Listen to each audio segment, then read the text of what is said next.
台南社區大學大港分校推動大標型學，今年迎接每年，東縣書法社5個班將100位師生發起巡迴廟口寫春聯列車。第一站選定公親寮清水寺，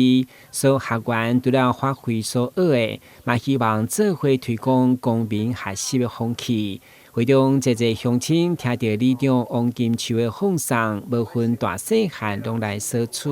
感受手寫春聯的溫度，嘛提前感受過年的喜氣。用手寫的字句較活，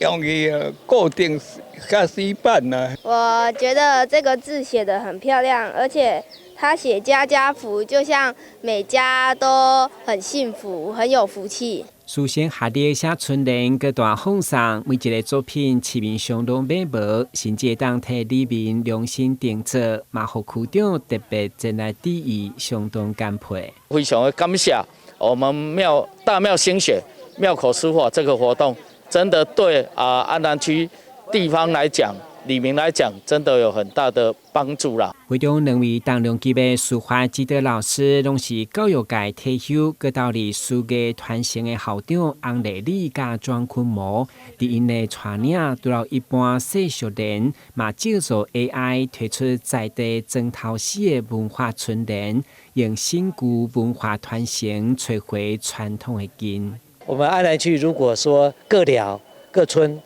各社區也都能夠落實找到自己文化的根